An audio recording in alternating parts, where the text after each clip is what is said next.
And quickly we started to realize that Zuora and the subscription economy would expand into those manufacturing, those product areas around this concept of digital experience. So you started to see subscription services for physical things, for that really you'd start to say, well, what am I actually paying for? Well, I'm paying for an outcome, not the actual value of the asset. And of course, the asset in many cases is depreciating in value in itself.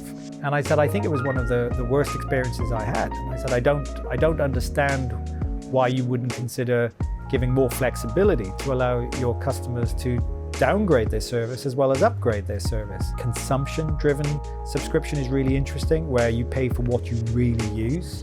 So, at the moment, if I take any of the media services I use, it's pretty much a flat fee. I think you will find something where there will be options for you to become more acutely linked to what you actually do. My name's John, and you've joined the Experience Cafe. And today I'm really excited to have John Phillips with me to talk about the subscription economy, subscription services, and hope you enjoy the show. So John, welcome. Thank you. Do you want to give us a quick introduction to yourself, a bit of background before we dive into the topic? Yes, John Phillips. I'm the general manager of Zuora here in Europe. Zuora is a 15-year-old software company based out of Silicon Valley, San Francisco. And as you mentioned, we live in this domain and provide a platform and services to what we call the subscription economy. Fantastic. And just to kind of give people a bit of insight into who you are and a bit of insight, can you tell me two truths and a lie? I'm going to try and guess the lie. Okay, John, and I'm going to give it to you in a kind of a riddle form, Okay. because I thought I'd make this a little bit more challenging for you. So my statement is this. I have been to over 100 weddings, but not one in a church in England, and I'm not, ironically, married myself. Okay, so you've never been in a Church of England for 100. Okay, 100 weddings sounds like a lot of weddings, John.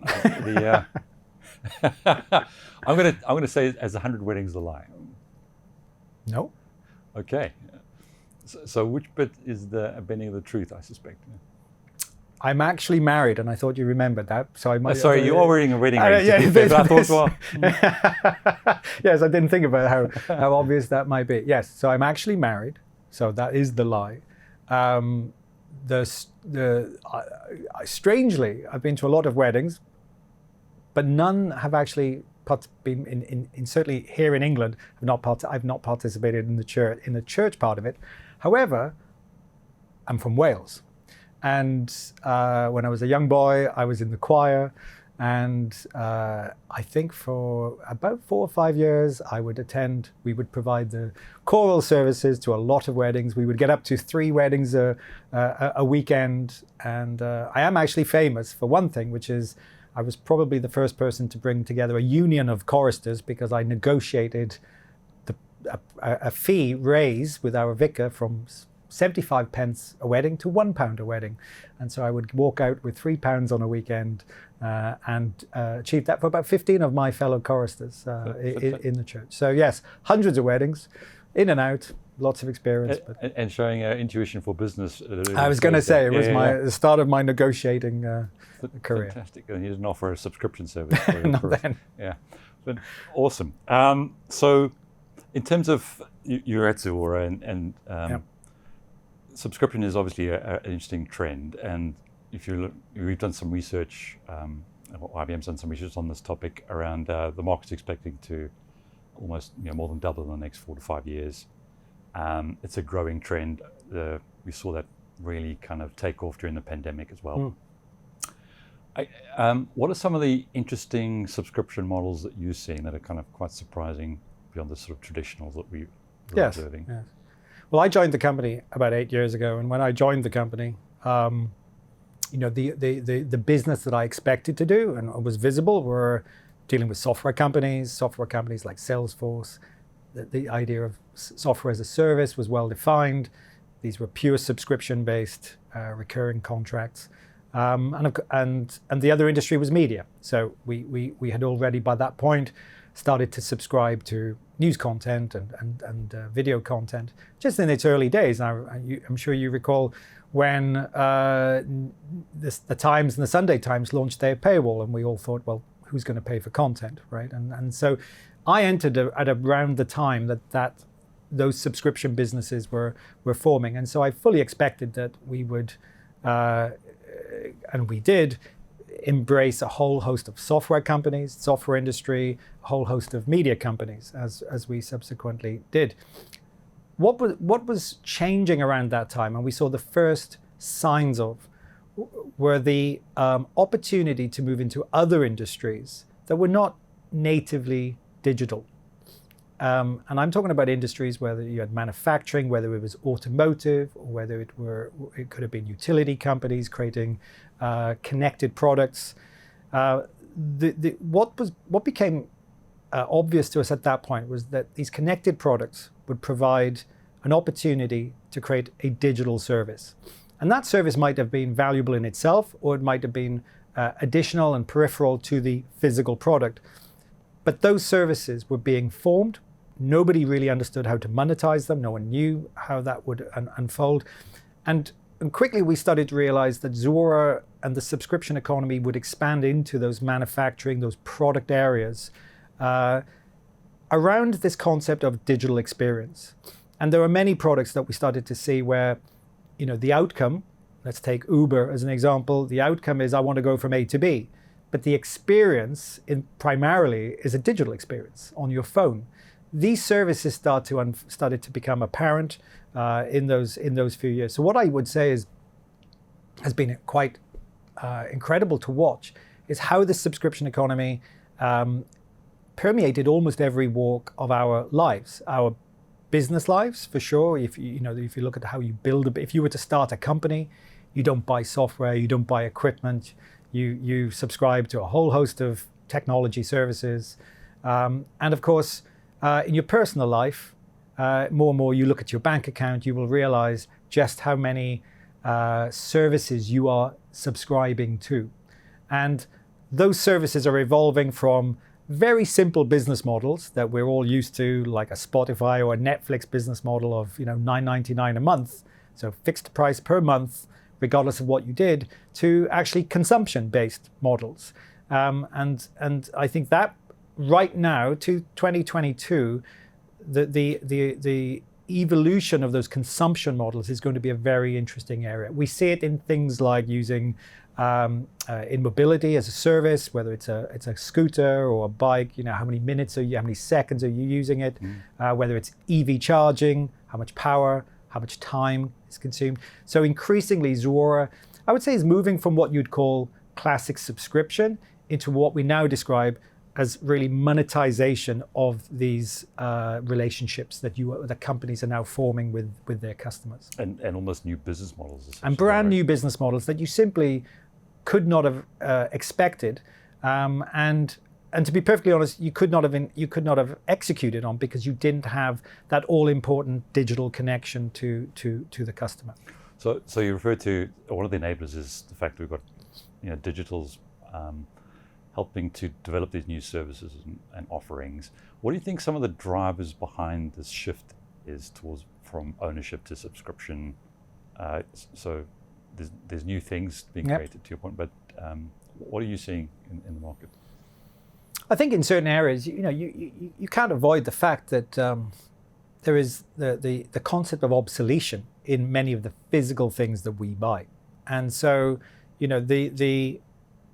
with the advent of digital technologies, the balance between what is physical and what is actually personalized and additional value through digital services, that balance is changing.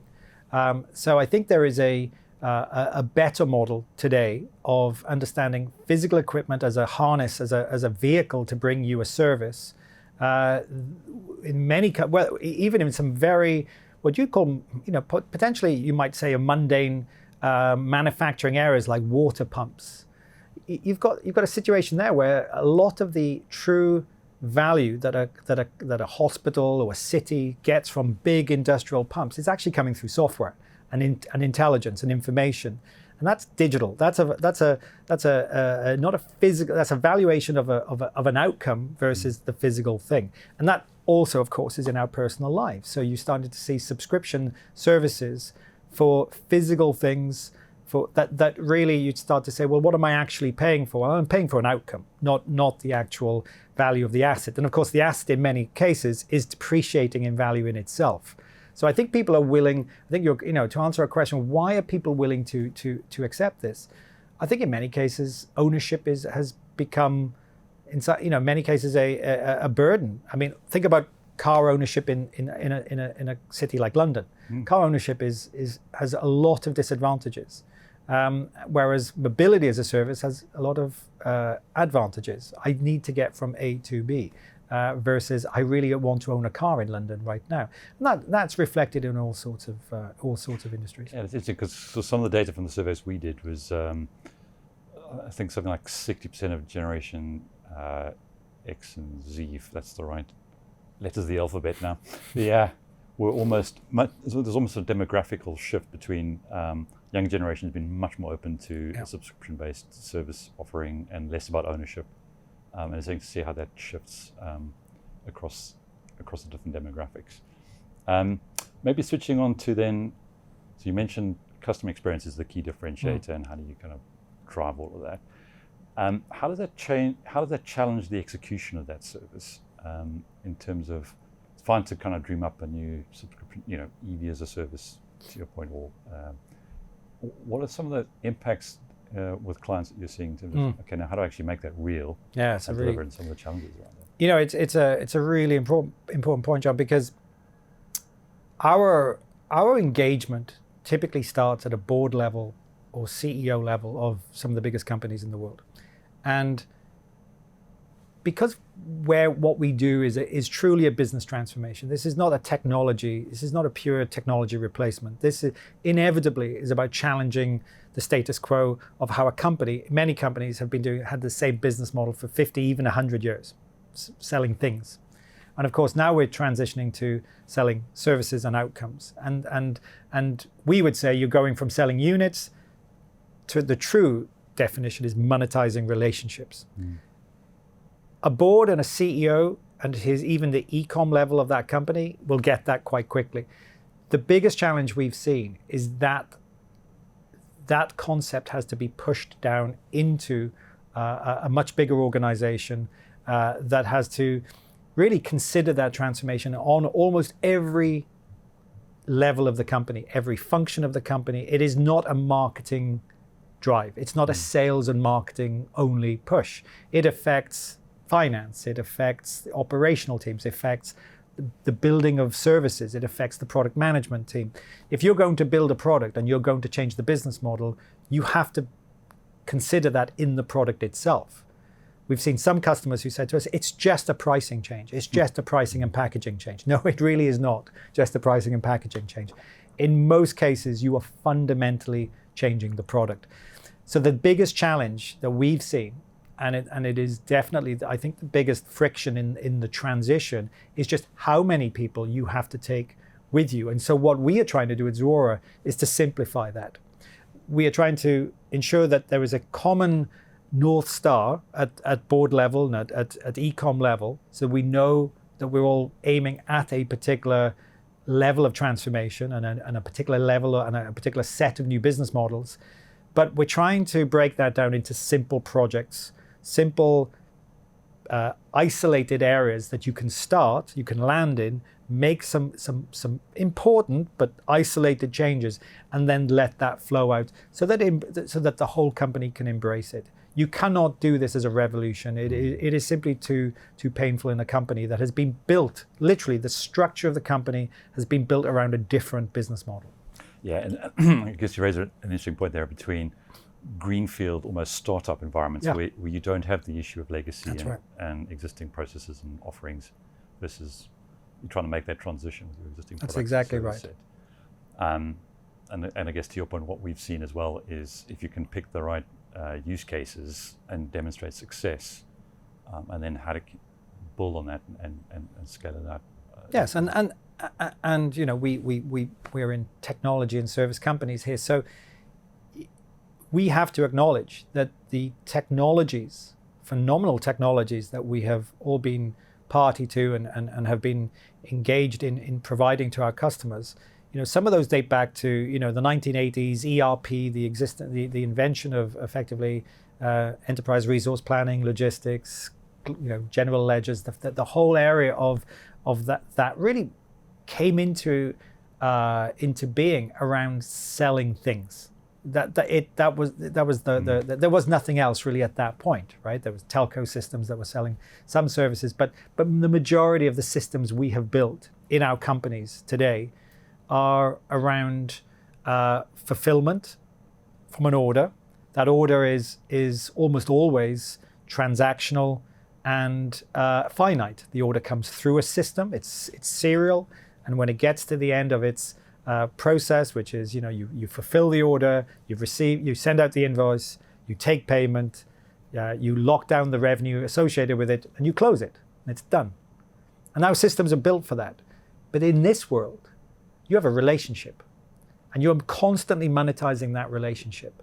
And the value of that relationship can go up and down at a particular point in time in this new world. And it's constant, and it's open, it's evergreen, and it lives. So there are a lot of the technology we've built, and this adds probably the second complexity beyond change management at a company level, is an architectural and technology change that is really geared around systems that are just too transactional, too product oriented in their nature, and that's why Zuora exists. I mean, when we started the company, and our CEO came from Salesforce and had to start to build this out at Salesforce, a billing system that could even handle the type of this new thing called, software as a service, service. They'd been selling boxes of software up until that. All the companies they came from were selling boxes of software, and they just could not find a system that did this. So that became very apparent in software. But as an automotive company moves from selling you a car to selling you the service of having that car or service of mobility, then of course they will encounter the same problems. So big technology changes as well as process and change management inside the company. Yeah, and I guess you touched on another topic which is interesting around. So people who are suspicious of subscription are really concerned about lock-in. I think about 25% of the market, this is a key concern. And I guess, what are you seeing around ability for people to, is lock-in a real concern, or do you think subscription actually gives you more opportunity and choice? It's a topic that is near and dear to my heart, because I remember having a conversation one day many years ago with a company that I felt should have taken this particular subject, very, very much to heart. They were representing, the best of what this should look like. And I remember them talking vividly about, how a subscription should exist and grow, and how they maintain that. And I dared to throw in the concept of, I think you get high churn. And I don't think it's a very good experience, because it happened to be an experience I tried myself with them. And I said, I think it was one of the worst experiences I had. And I said, I don't understand why you wouldn't consider giving more flexibility to allow your customers to downgrade their service as well as upgrade their service. And the look of horror on their face told me everything I needed to know, which is they just didn't even get that concept. And what I explained was, and I said, I've seen this from other customers. You had the potential, this company had the potential to hold me for life. We talk about lifetime value. It's one of the metrics we use in the subscription economy. And sometimes people maybe are a little bit flippant about the word life. But in this case, this was a subscription that I could subscribe to for life. But what it had to do was map to my life. And my life changed over time. There were moments in my life where this service became more relevant than others. And it's the shame. I'll give you an example from, we had one project in France around dog food. You think, well, that's a really, that's a pretty kind of mundane and simplistic. Puppies aren't just for Christmas. John. Well, exactly. Puppies not, but you're touching on exactly the point, which is that and I only know this now. I didn't have a dog at the time, and now I've got a dog. I fully appreciate this. The needs of having a dog change dramatically over its life when it's a puppy, midlife, and when it's a little older. And they were the first company to show me that they would map their subscriptions for providing everything from injections to dog food to veterinary care to really to the life cycle of the dog, personalized to the type of dog, because there are many types of dog. But the one thing that you could guarantee is that dog pretty much ate the same amount of food at every day at every same time of the day, right? So they had a great opportunity to create a subscription. They could have been very lazy and built that as a very mundane kind of just pure delivery model, but they added layers of expertise and value, which I would not have understood or known at the time, which is, yes, your dog needs a different service.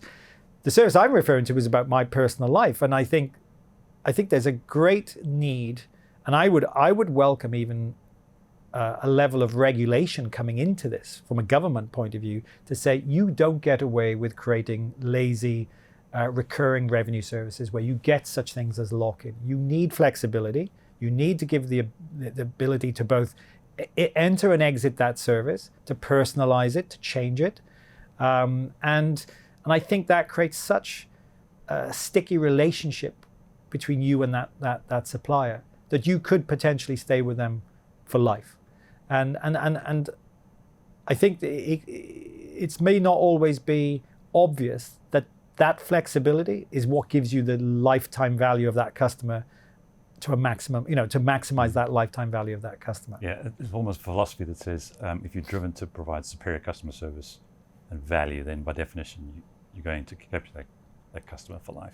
We believe that. We believe there's evidence to show that. And I remember listening to a newspaper company in the Nordics who said to us, there is such a thing as a good churn. And I said, well, what do you mean by that? And by the way, there are lots of lessons to learn from newspaper companies because they're so highly transactional. They live and breathe in the world of A/B testing and different price points and different packages. So a lot of our customers obtain a lot of information from some of our digital news and digital media suppliers because they are very good at this.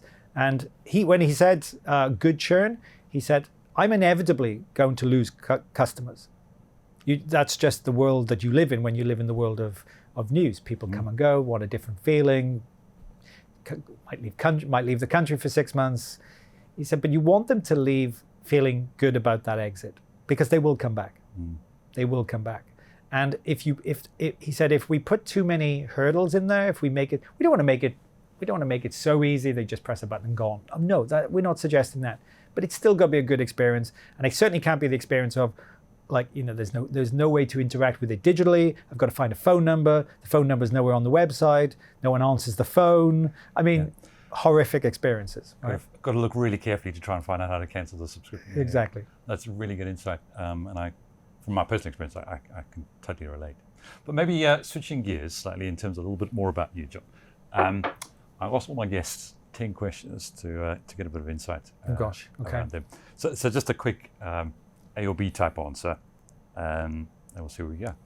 So first question, morning or evening? Morning. Diet or exercise? Exercise. Email or chat? Definitely email. Yes or perhaps? Yes. Consumer Electronics Show or Wimbledon? Wimbledon. Disruption or transformation? Transformation. Cloud or GDPR? Cloud. Video or phone call? Video. Consult or direct? It's a tough one. Consult or direct? Yeah. You're going to ask me what the difference is now. Go on, give me. I'm going to ask you. I don't want to come up with this. I want to answer it honestly, so I might. No. So most people I've had on the couch so far have been consultants, and they tend to gravitate towards I like to consult with people as opposed to direct and tell them what to do. I see. Yeah. Okay. I have a consulting background, so I'm going to go consult. Consult. And speed or accuracy? Ooh, it's a tough one. I'm going to say speed. Yeah. The world I live in. Yeah, I'd say in the digital world, I think the term minimum viable product has been coined, or minimum viable experience, I think, in the world of subscription economy. Yes, and living in the SaaS world as we do, I think speed is highly valued. I don't think that it should be at the expense of accuracy, but you can't deny the fact that we live at an incredible pace, and you tend to be able to think, well, I can fix things, but I've just got to be in the race. I've got to be there. It's a cultural thing, which I don't always enjoy, I have to say. But well, actually, maybe that's a great segue to my next topic, in terms of accuracy and making mistakes. Kind of, what are some of the biggest failures or mistakes that you've seen in your career, either personally or more broadly, and kind of the key learnings that you've taken away from that? Yeah, I think, well, let's talk about the world I live in today is the thing that is, the projects and the programs that we get involved with, are a great learning for all of us.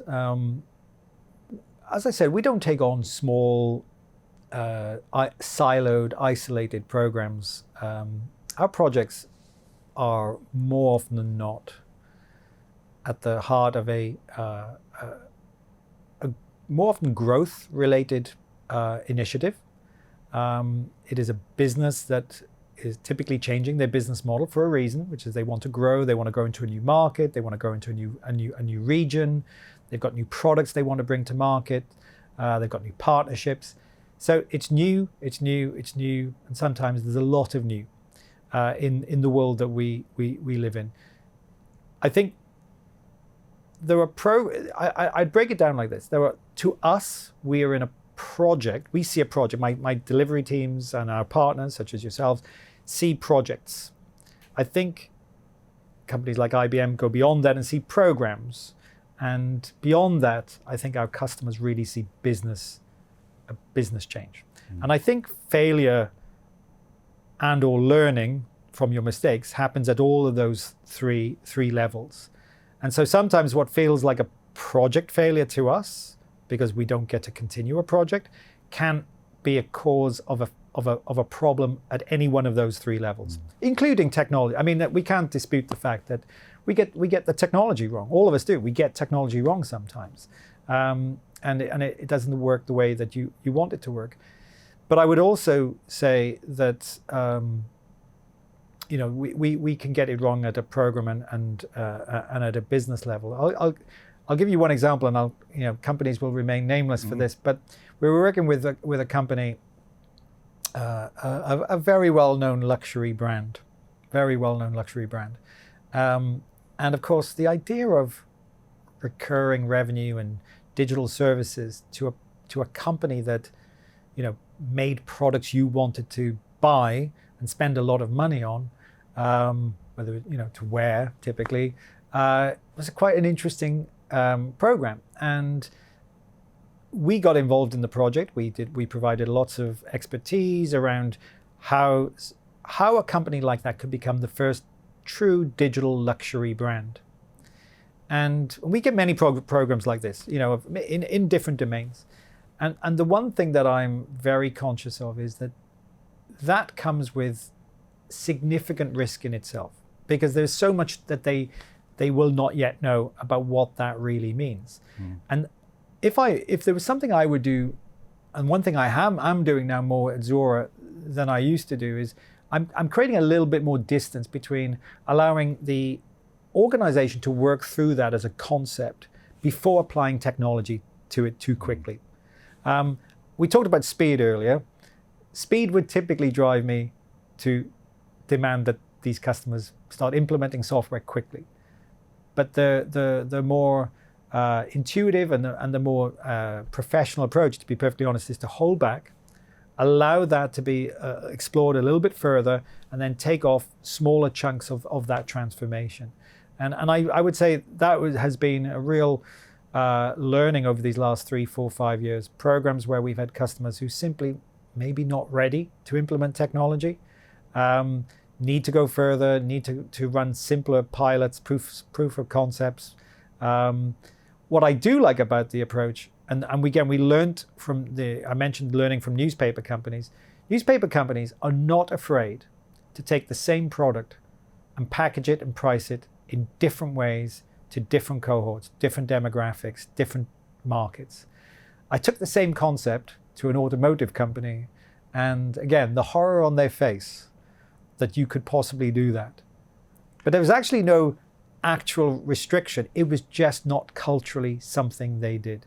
Yeah. So newspaper companies, media companies can really tune and digitally, they can tune the digital experience and tune the value equation very quickly, and they can maximize their position.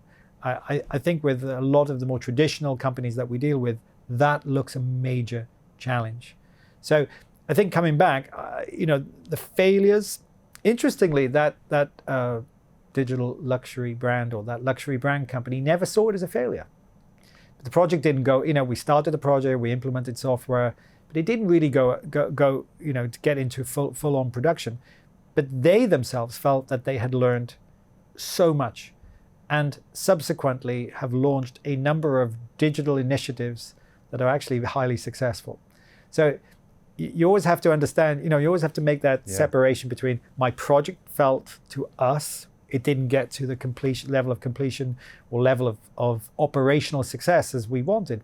But we must not overlook the fact that many of these projects are learning massive journeys of discovery, and they have value in themselves. And to your point, sometimes it's almost trying to drive pilots and discovery to learn in itself, right? So where the expectations of success might be quite low, but it's more I need to actually go and do something and test something to get some real world insight. And I think that, yes, and that's right, John. And I think my point about the newspaper companies, they would not question putting something out in the market quickly and learning from the systems like Zuora that can tell you what's working. You can see what's working very, very quickly. Okay.